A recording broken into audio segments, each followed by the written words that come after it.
Hello, Jeremiah Wood here with Trapping Today, and in this video I'm going to do an overview of all the different sizes of the most commonly used Bodygrip or Conibear traps on the market. Starting off with the smallest trap, this is a 110 Bodygrip. Now you may hear these called Conibear traps as well. That's because Conibear is the most popular and the original brand name of these traps. That brand name is actually trademarked by the Victor Animal Trap Company, and so the non-Victor brands are supposed to be called Bodygrips. So Bodygrip trap is like the most commonly used term for these, but they may be Conibears, they may not. This one has a 4.5 inch by 4.5 inch inside jaw spread, and this trap is most commonly used for muskrats and other small animals like weasel, squirrel, occasionally something like a marten, but oftentimes this trap would not be strong enough for a marten. Occasionally like groundhogs and things like that can be caught with this trap. The purpose of all these Bodygrip traps is to produce a quick, humane kill on these animals when they're caught, so they're not going to be in the trap for very long. They're going to be packed, they're going to be hit by this thing when the spring compresses and the jaws close and crushed instantly, and so it's quick and completed very rapidly.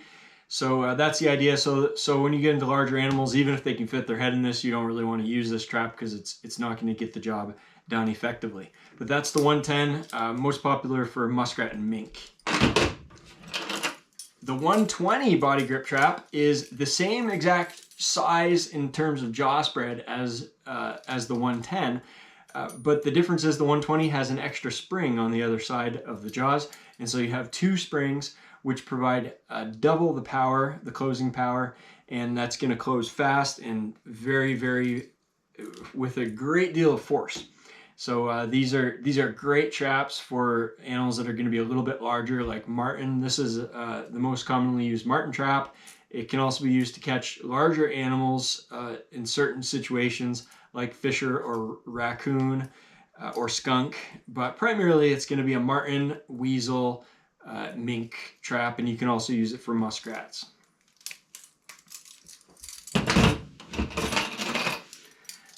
This trap is just a little bit larger than that 120. It also has two springs. This is called the 155. The 155 is not as common of a trap. It's out there, but it's not super common, probably because it's very close to the 120, except that the inside jaw spread on the 155 is actually 5 inches instead of 4.5. So you get an extra 1/2 inch there. And as you can see, it's very close in size to the next size up. And it's not a whole lot bigger than the next size down. So the 155 is kind of in the middle, but it does have a purpose. It's a great trap when you're looking to trap mainly marten, but you want to be able to catch a fisher, the occasional fisher that gets in the trap.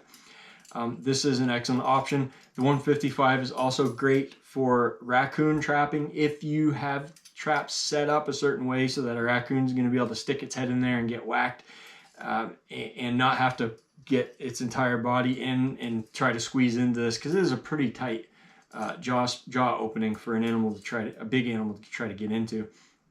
But the 155 has its role. Also, there's a lot of states that have regulations that do not allow larger traps like the 160s or 220s to be set in certain situations, and the 155 is oftentimes just small enough that it's still usable under those regulations. So that's the 155. Not going to see it quite as often, but it's a kind of a good in-between trap. And our next one is going to be the 160. And the 160 is going to have a 6 inch by 6 inch jaw spread opening. The 160, also like the 120 and 155, has two springs. And you can see the opening here is quite a bit bigger. So this is a very popular trap for raccoon and fisher. It's also used quite often, quite commonly for marten. And you can get into some larger animals, like maybe a bobcat occasionally, in a set like this, but it's primarily a raccoon fisher type trap. And then we get to the 220. The 220 is like the 110 and 120. It's a very popular trap. It's a commonly used size. This is gonna be like your quintessential raccoon trap. So the 220 is 7 inches by 7 inches jaw spread. It's a pretty big opening. It's plenty for a raccoon to get into. Once you get into these larger sizes, you're too big. So this is pretty much your ideal size for a raccoon trap. It's also a very popular fisher trap.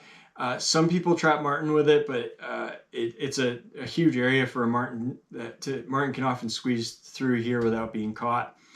And a lot of smaller animals, it just doesn't work very well. But this is your primary raccoon trap, the 220. This is also can be used for otter as a water trapping set, and it can work pretty good there. And a few other species. This is a good skunk trap as well. The 160 and the 220 are both good skunk traps. So that's one that you're going to see pretty commonly. Then we get into the larger size. This is the 280.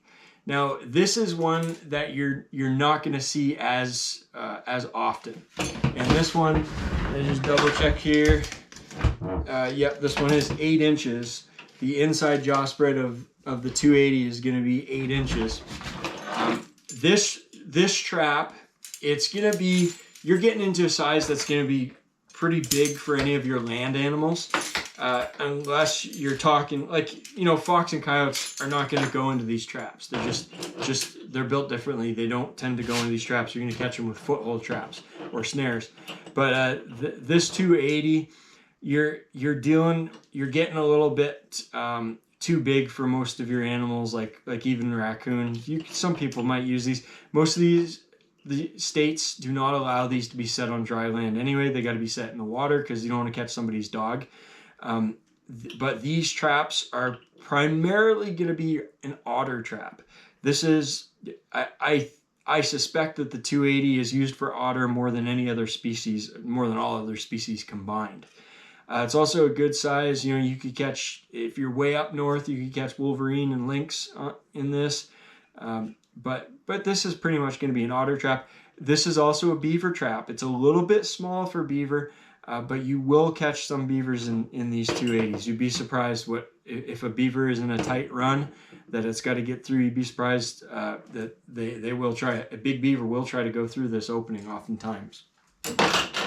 So that's your 280. And then finally, the largest, the king of the Bodygrip traps is the 330.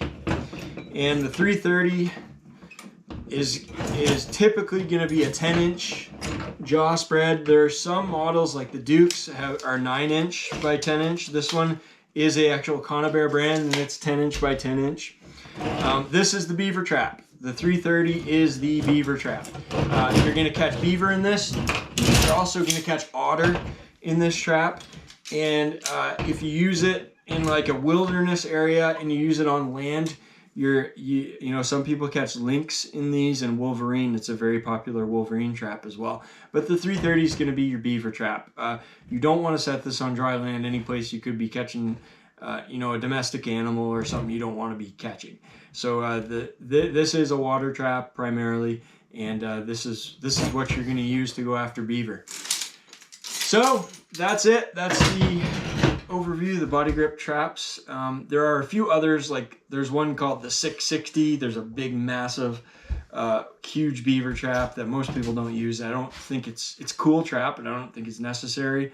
And you have the round body grippers, which are a pretty cool idea. They're just like these, but they're round in shape. And there's going to be a few other models that you'll see in different places, but this is pretty much going to cover the most of what you're going to use in trapping. Those are the species that you're primarily going to use them for. So I hope this helps, and feel free to let me know in the comments if you have any questions.